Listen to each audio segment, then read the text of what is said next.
Welcome to Decoding the Big Book, a special limited series of the Sober Friends podcast. Researched and sourced from Writing the Big Book by William Shaberg, the purpose of each episode is to provide context and history for each chapter of the Big Book of Alcoholics Anonymous, followed by a reading of the chapter from the 4th edition. Each section is marked by chapters, so feel free to skip ahead to what you're interested in and leave the rest.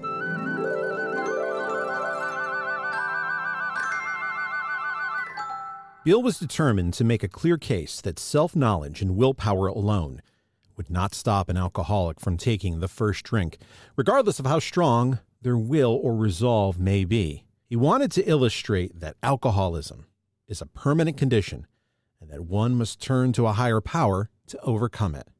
Bill Shaberg on his YouTube page explaining his own book, Writing the Big Book, the alcoholic problem started even before the problem drinker picked up.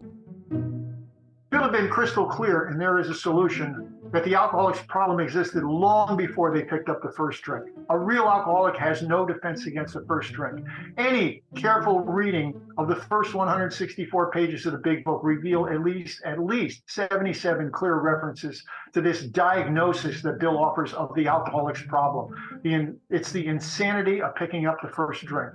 He says if you're a real alcoholic, sooner or later you're going to yield to the insidious insanity of that first drink. So it's not a question of once you start drinking, you can't stop.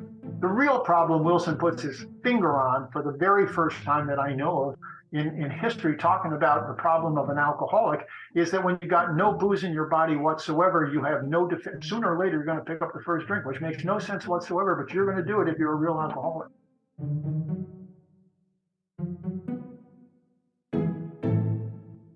In More About Alcoholism, Bill presents 3 real-life stories and 1 striking analogy, hoping that one of these will grab the reader's attention in a way that a simple statement of fact could not. But before introducing these stories, Bill emphasizes that being powerless over the first drink is a permanent condition. He wanted to make it clear that once powerless, drinking alcohol will always be a dangerous activity. To illustrate this point, Bill tells the story of a man who quit drinking at 30 and stayed sober for 25 years until he thought he had the willpower to drink again. Bill Shaberg tells the story of this man and his eventual failure. This is a man who was doing a great deal of spree drinking in his early days and realized he's going to have to quit if he's ever going to be successful. So he makes himself a promise and he goes bone dry, doesn't pick up any booze for 25 years, and then he successfully retires at the age of 55.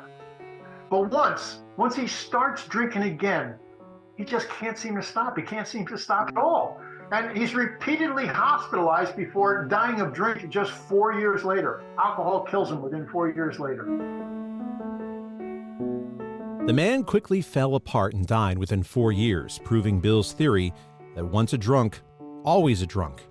The story illustrated how the alcoholic condition is permanent and how it is not possible to return to normal drinking after becoming an alcoholic. Bill then spends some time explaining the difference between the potential and real alcoholic, hoping to help readers identify and evaluate their own condition. He asks what mental states precede a relapse into drinking and tells the story of Jim, a sober car salesman who thought he could drink mixed with milk and a sandwich.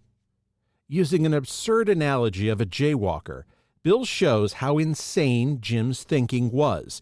Bill Shaberg tells more about Jim's story. This is a story about Jim who puts the whiskey in his milk. And I got to tell you, this is my absolutely favorite story in the entire Big Book. The story does a perfect job of capturing the insanity of an alcoholic who has no booze whatsoever in his body, and he still picks up the first drink. Bill has Jim tell his own story on how this tragedy happened again. Jim had been slipping and sliding. This isn't the first time he went off the rails.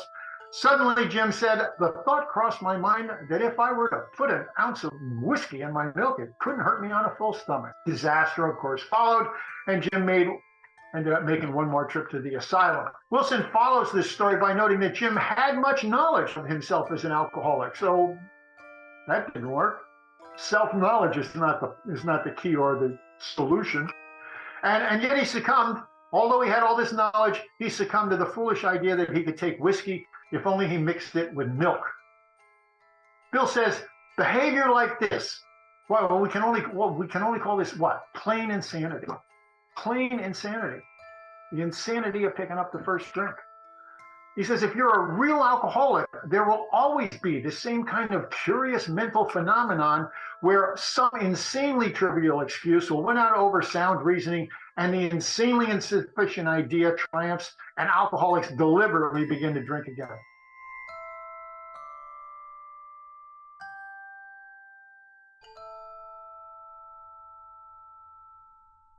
He goes on to explain that the alcoholic, after repeated attempts to quit drinking, may still pick up the first drink, even if they don't intend to ever drink again.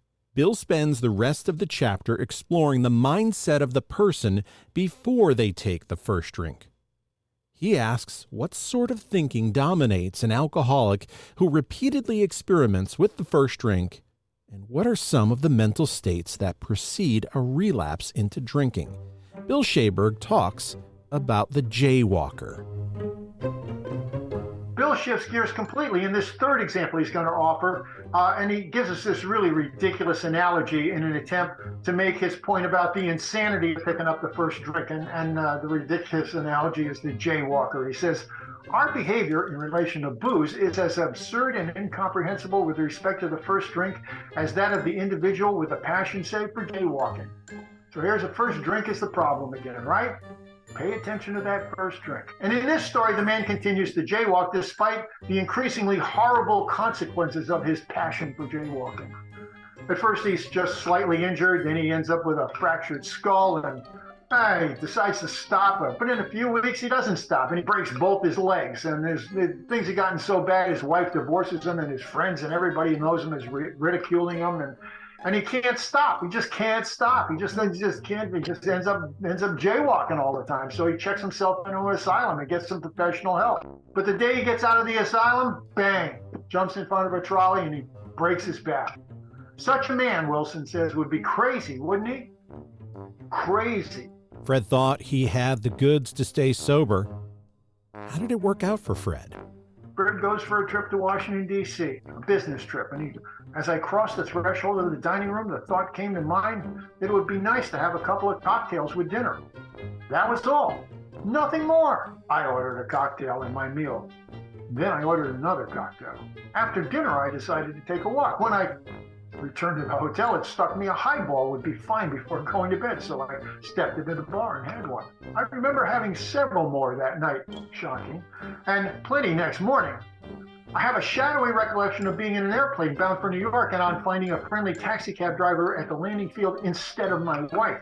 The driver escorted me for several days. I know little of where I went or what I said and did. Then came the hospital with the unbearable mental and physical suffering. My alcoholic friends had prophesied that I would drink again. They had said that though I did raise a defense, self-knowledge defense, it would one day give way before some trivial reason for having a drink. I knew from that moment that willpower and self-knowledge would not help in those strange mental blank spots. Fred surrendered to the truth of his powerlessness over alcohol and accepted a spiritual answer in the program offered by AA, which helped him stay sober. Bill emphasizes that the alcoholic has no effective mental defense against the first drink, and that their defense must come from a higher power. He ends the chapter with a quote from Dr. Percy Poliak of Bellevue Hospital in New York City, emphasizing that the alcoholic has no effective mental defense against the first drink. The quote shows that the alcoholic's defense must come from a higher power, and that this illustrates the build of the Big Book, which one chapter builds on another. And in the next chapter, Bill has a much fuller discussion on the belief in God. Through his stories and analogies, Bill Wilson shows that alcoholism is a permanent condition that requires a spiritual solution. He emphasizes that willpower and self-knowledge alone cannot stop an alcoholic from taking the first drink.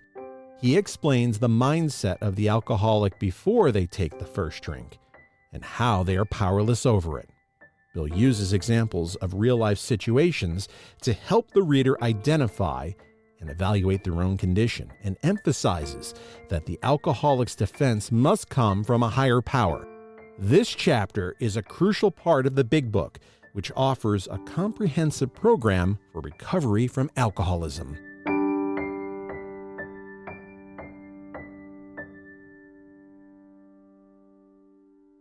Chapter 3. More about alcoholism. Most of us have been unwilling to admit we were real alcoholics. No person likes to think he is bodily and mentally different from his fellows. Therefore, it is not surprising that our drinking careers have been categorized by countless vain attempts to prove we could drink like other people. The idea that somehow, someday, he will control and enjoy his drinking is the great obsession of every abnormal drinker. The persistence of this illusion is astonishing. Many pursue it to the gates of insanity or death. We learned that we had to fully concede to our innermost selves that we were alcoholics. This is the first step in recovery. The delusion that we are like other people, or presently may be, has to be smashed. We alcoholics are men and women who have lost the ability to control our drinking. We know that no real alcoholic ever recovers control. All of us felt at times that we were regaining control, but such intervals, usually brief, were inevitably followed by still less control, which led in time to pitiful and incomprehensible demoralization. We are convinced to a man that alcoholics of our type are in the grips of a progressive illness. Over any considerable period, we get worse, never better. We are like men who have lost their legs. They never grow new ones. Neither does there appear to be any kind of treatment which will make alcoholics of our kind like other men. We have tried every imaginable remedy. In some instances, there has been brief recovery, followed always by a still worse relapse. Physicians who are familiar with alcoholism agree there is no such thing as making a normal drinker out of an alcoholic. Science may one day accomplish this, but it hasn't done so yet. Despite all we can say, many who are real alcoholics are not going to believe that they are in that class. By every form of self-deception and experimentation, they will try to prove themselves exceptions to the rule, therefore non-alcoholic. If anyone who is showing inability to control his drinking can do the right about face and drink like a gentleman, our hats are off to him. Heaven knows we've tried hard enough and long enough to drink like other people. Here are some methods we've tried. Drinking beer only. Limiting the number of drinks, never drinking alone, never drinking in the morning, drinking only at home, never having it in the house, never drinking during business hours, drinking only at parties, switching from scotch to brandy, drinking only natural wines, agreeing to resign if ever drunk on the job, taking a trip, not taking a trip, swearing off forever and with or without a solemn oath, taking more physical exercise, reading inspirational books, going to health farms and sanitariums, accepting voluntary commitment to asylums. We could increase the list ad infinitum. We do not like to pronounce any individual as alcoholic, but you can quickly diagnose yourself. Step over to the nearest bar room and try some controlled drinking. Try to drink and stop abruptly. Try it more than once. It will not take long for you to decide. If you are honest with yourself about it, it may be worth a bad case of jitters if you get a full knowledge of your condition. Though there is no way of proving it, we believe that early in our drinking careers, most of us could have stopped. But the difficulty is that few alcoholics have the desire to stop while there is yet time. We have heard of a few instances where people who showed definite signs of alcoholism were able to stop for a long period because of an overpowering desire to do so. Here is one. A man of 30 was doing a great deal of spree drinking. He was very nervous in the morning after these bouts and quieted himself with more liquor. He was ambitious to succeed in business, but he saw he would get nowhere if he drank at all. Once he started, he had no control whatever. He made up his mind that until he had been successful in business and had retired, he would not touch another drop. An exceptional man, he remained bone dry for 25 years and retired at the age of 55 after a successful and happy business career. Then he fell victim to the belief, which practically every alcoholic has, that his long period of sobriety and self-discipline had qualified him to drink as other men. Out came his carpet slippers and a bottle. In 2 months, he was in a hospital, puzzled and humiliated. He tried to regulate his drinking for a while, making several trips to the hospital meantime. Then gathering all his forces, he attempted to stop altogether and found he could not. Every means of solving his problem, which money could buy, was at his disposal. Every attempt failed. Though a robust man at retirement, he went to pieces quickly and was dead within 4 years. This case contains a powerful lesson. Most of us have believed that if we remained sober for a long stretch, we could thereafter drink normally.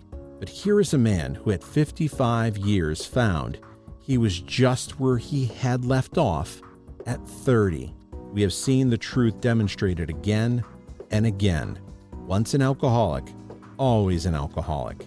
Commencing to drink after a period of sobriety, we are, in a short time, as bad as ever. If we are planning to drink again, there must be no reservation of any kind, nor any lurking notion that someday we will be immune to alcohol. Young people may be encouraged by this man's experience to think that they can stop, as he did, on their own willpower. We doubt if many of them can do it because none really want to stop, and hardly one of them, because of the peculiar mental twist already acquired, will find he can win out. Several of our crowd, men of 30 or less, had been drinking only a few years, but they found themselves as helpless as those who had been drinking 20 years. To be gravely affected, one does not necessarily have to drink a long time, nor take the quantities some of us have. This is particularly true of women. Potential female alcoholics often turn into the real thing and are gone beyond recall in a few years. Certain drinkers who would be greatly insulted if called alcoholics are astonished at their inability to stop. We, who are familiar with the symptoms, see large numbers of potential alcoholics among young people everywhere, but try and get them to see it. A notation in the book. True when this book was first published, but a 2011 U.S.-Canada membership survey showed only 1/13 of AAs were 30 and under. As we look back, we feel we had gone on drinking many years beyond the point where we could quit on our own willpower.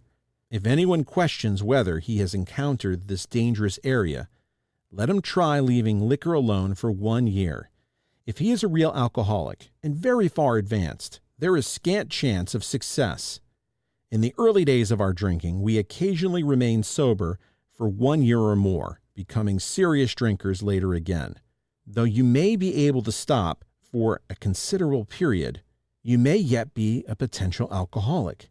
We think few to whom this book will appeal can stay dry anything like a year. Some will be drunk the day after making their resolutions, most of them within a few weeks.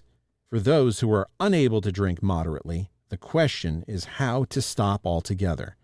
We are assuming, of course, that the reader desires to stop. Whether such a person can quit upon a non-spiritual basis depends upon the extent to which he has already lost the power to choose whether he will drink or not. Many of us felt we had plenty of character. There was a tremendous urge to cease forever.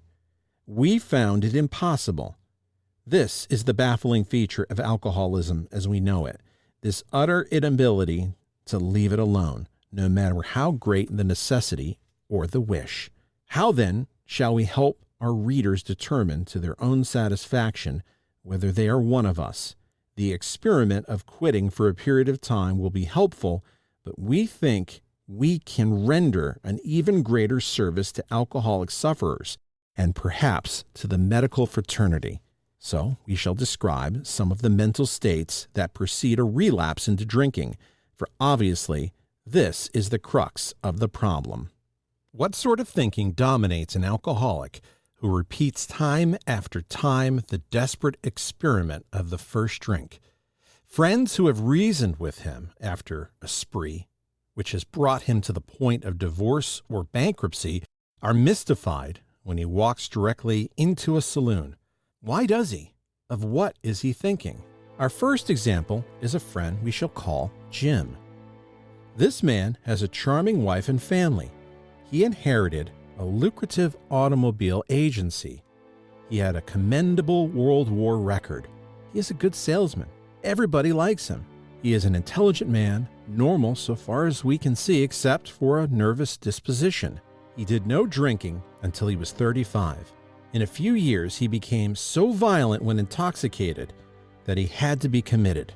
On leaving the asylum, he came into contact with us. We told him what we knew of alcoholism and the answer we had found. He made a beginning. His family was reassembled, and he began to work as a salesman for the business he had lost through drinking. All went well for a time, but he failed to enlarge his spiritual life. To his consternation, he found himself drunk half a dozen times in rapid succession. On each of these occasions, we worked with him, reviewing carefully what had happened. He agreed he was a real alcoholic and in a serious condition. He knew he faced another trip to the asylum if he kept on. Moreover, he would lose his family, for whom he had a deep affection. Yet he got drunk again. We asked him to tell us exactly how it happened. This is his story. I came to work on Tuesday. I remember I felt irritated that I had to be a salesman for a concern I once owned. I had a few words with the boss, but nothing serious. Then I decided to drive into the country and see one of my prospects for a car. On the way, I felt hungry, so I stopped at a roadside place where they have a bar. I had no intention of drinking. I just thought that I would get a sandwich. I also had a notion I might find a customer for a car at this place, which was familiar, for I had been going to it for years. I had eaten there many times during the months I was sober. I sat down at a table and ordered a sandwich and a glass of milk. Still no thought of drinking. I ordered another sandwich and decided to have another glass of milk. Suddenly, the thought crossed my mind that if I were to put an ounce of whiskey in my milk, it couldn't hurt me on a full stomach. I ordered a whiskey and poured it into the milk. I vaguely sensed I was not being any too smart, but felt reassured as I was taking the whiskey on a full stomach. The experiment went so well, I ordered another whiskey and poured it into more milk. That didn't seem to bother me, so I tried another. Thus started one more journey to the asylum for Jim. Here was the threat of commitment, the loss of family and position, to say nothing of that intense mental and physical suffering which drinking always caused him. He had much knowledge about himself as an alcoholic, yet all reasons for not drinking were easily pushed aside in favor of the foolish idea he could take whiskey if only he mixed it with milk. Whatever the precise definition of the word may be, we call this plain insanity. How can such a lack of proportion of the ability to think straight be called anything else? You may think this is an extreme case. To us, it's not far-fetched, for this kind of thing has been characteristic of every single one of us. We have sometimes reflected more than Jim did upon the consequences, but there was always the curious mental phenomenon that parallel with our sound reasoning, there inevitably ran some insanely trivial excuse for taking the first drink. Our sound reasoning failed to hold us in check. The insane idea won out. Next day, we would ask ourselves, in all earnestness and sincerity, how it could have happened. In some circumstances, we have gone out deliberately to get drunk, feeling ourselves justified by nervousness, anger, worry, depression, jealousy, or the like. But even in this type of beginning, we are obliged to admit that our justification for a spree was insanely insufficient in the light of what always happened. We now see that when we began to drink deliberately instead of casually, there was little serious or effective thought during the period of premeditation of what the terrific consequences might be. Our behavior is as absurd and incomprehensible with respect to the first drink as that of an individual with a passion for, say, jaywalking. He gets a thrill out of skipping in front of fast-moving vehicles. He enjoys himself for a few years in spite of friendly warnings.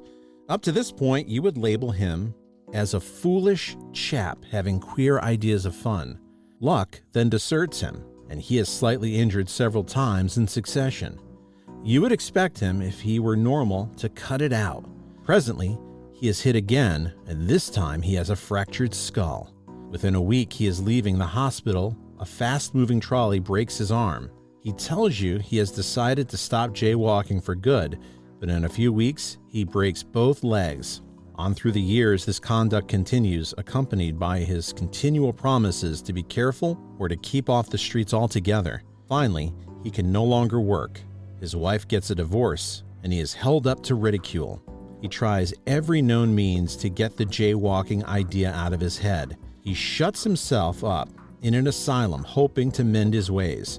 But the day he comes out, he races in front of a fire engine, which breaks his back. Such a man would be crazy, wouldn't he? You may think our illustration is too ridiculous, but isn't? We who have been through the ringer have to admit, if we substituted alcoholism for jaywalking, the illustration would fit us exactly. However intelligent we may have been in other respects, where alcoholism has been involved, we have been strangely insane. It's strong language, but isn't it true? Some of you are thinking, yes, what you tell us is true, but it doesn't fully apply. We admit we have some of these symptoms, but we have not gone to the extremes you fellows did, nor are we likely to, for we understand ourselves so well after what you have told us that such things cannot happen again. We have not lost everything in life through drinking, and certainly do not intend to. Thanks for the information. That may be true of certain non-alcoholic people who, though drinking foolishly and heavily at the present time, are able to stop or moderate because their brains and bodies have not been damaged as ours were. But the actual or potential alcoholic will be absolutely unable to stop drinking on the basis of self-knowledge. This is a point we wish to emphasize and re-emphasize to smash home upon our alcoholic readers as it has been revealed to us out of bitter experience. Let us take another illustration. Fred is a partner in a well-known accounting firm. His income is good, he has a fine home, is happily married, and the father of promising children of college age. He has so attractive a personality that he makes friends with everyone. If ever there was a successful businessman, it is Fred. To all appearance, he is a stable, well-balanced individual, yet he is alcoholic. We first saw Fred about a year ago in a hospital where he had gone to recover from a bad case of jitters. It was his first experience of this kind, and he was much ashamed of it. Far from admitting he was an alcoholic, he told himself he came to the hospital to rest his nerves. The doctor intimated strongly that he might be worse than he realized. For a few days, he was depressed about his condition. He made up his mind to quit drinking altogether. It never occurred to him that perhaps he could not do so, in spite of his character and standing. Fred would not believe himself an alcoholic, much less accept a spiritual remedy for his problem. We told him what we knew about alcoholism. He was interested and conceded that he had some of the symptoms, but he was a long way from admitting that he could do nothing about it himself. He was positive that this humiliating experience, plus the knowledge he had acquired, would keep him sober for the rest of his life. Self-knowledge would fix it. We heard no more of Fred for a while. One day we were told that he was back in the hospital. This time he was quite shaky. He soon indicated he was anxious to see us. The story he told us is most instructive, for here was a chap absolutely convinced he had to stop drinking, who had no excuse for drinking, who exhibited splendid judgment and determination in all his other concerns, yet was flat on his back nevertheless. let him tell you about it. I was much impressed with what you fellows said about alcoholism, and I frankly did not believe it would be possible for me to drink again. I rather appreciated your ideas about the subtle insanity which precedes the first drink, but I was confident it could not happen to me after what I had learned. I reasoned I was not so far advanced as most of you fellas, that I had been usually successful in licking my other personal problems, and that I would therefore be successful where you men failed. I felt I had every right to be self-confident, that it would only be a matter of exercising my willpower and keeping on my guard. In this frame of mind, I went about my business, and for a time all was well. I had no trouble refusing drinks and began to wonder if I had not been making too hard work of a simple matter. One day, I went to Washington to present some accounting evidence to a government bureau. I had been out of town before during this particular dry spell, so there was nothing new about that. Physically, I felt fine. Neither did I have any pressing problems or worries. My business came off well. I was pleased and knew my partners would be too. It was the end of a perfect day, not a cloud on the horizon. I went to my hotel and leisurely dressed for dinner. As I crossed the threshold of the dining room, the thought came to mind that it would be nice to have a couple of cocktails with dinner. That was all, nothing more. I ordered a cocktail and my meal. Then I ordered another cocktail. After dinner, I decided to take a walk. When I returned to the hotel, it struck me a highball would be fine before going to bed. So I stepped into the bar and had one.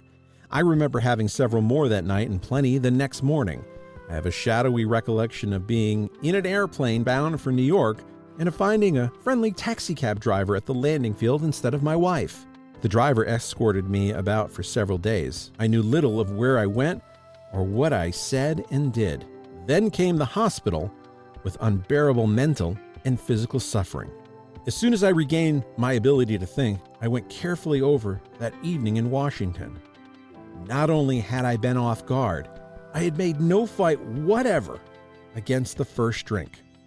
This time, I had not thought of the consequences at all. I had commenced to drink as carelessly as though the cocktails were ginger ale. I remembered what my alcoholic friends had told me, how they prophesied that if I had an alcoholic mind, the time and place would come. I would drink again.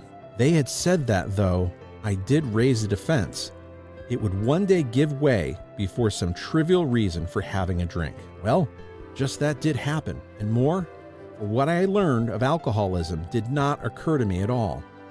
I knew from that moment that I had an alcoholic mind. I saw that willpower and self-knowledge would not help in those strange mental blank spots. I had never been able to understand people who said that a problem had them hopelessly defeated. I knew then it was a crushing blow. 2 members of Alcoholics Anonymous came to see me. They grinned, which I didn't like so much, and then asked me if I thought myself alcoholic and if I were really licked this time. I had to concede both propositions. They piled on me heaps of evidence to the effect that an alcoholic mentality, such as I exhibited in Washington, was a hopeless condition. They cited cases out of their own experience by the dozen. This process snuffed out the last flicker of conviction that I could do the job myself. Then they outlined the spiritual answer and program of action, which 100 of them had followed successfully. Though I had only been a nominal churchman, their proposals were not intellectually hard to swallow. But the program of action, though entirely sensible, was pretty drastic.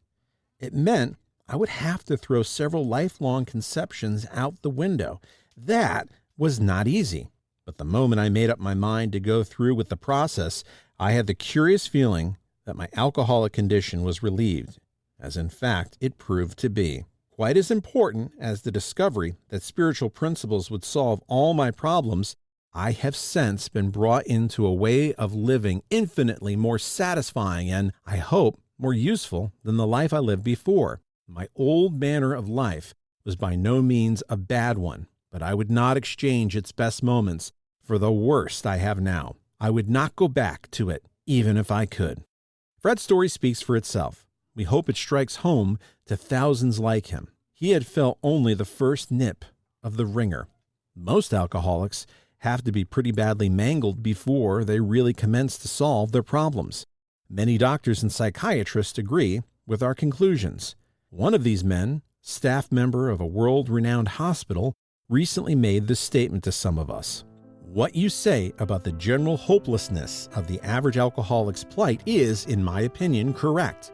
As to two of you men whose stories I have heard, there is no doubt in my mind that you were 100% hopeless apart from divine help. Had you offered yourself as patients at this hospital, I would have not taken you if I had been able to avoid it. People like you are too heartbreaking. Though not a religious person, I have profound respect for the spiritual approach in such cases as yours. For most cases, there is virtually no other solution. Once more, the alcoholic at certain times has no effective mental defense against the first drink. Except in a few rare cases, neither he nor other human being can provide such a defense. His defense must come from a higher power.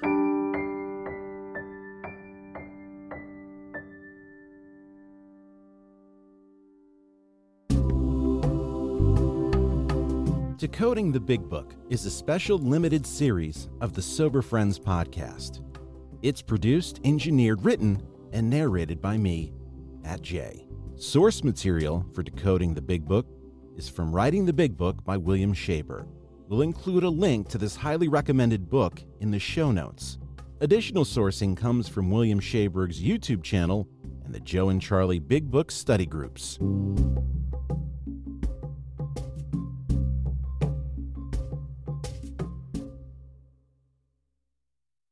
You made it this far into the podcast. That tells me you're a pretty big fan.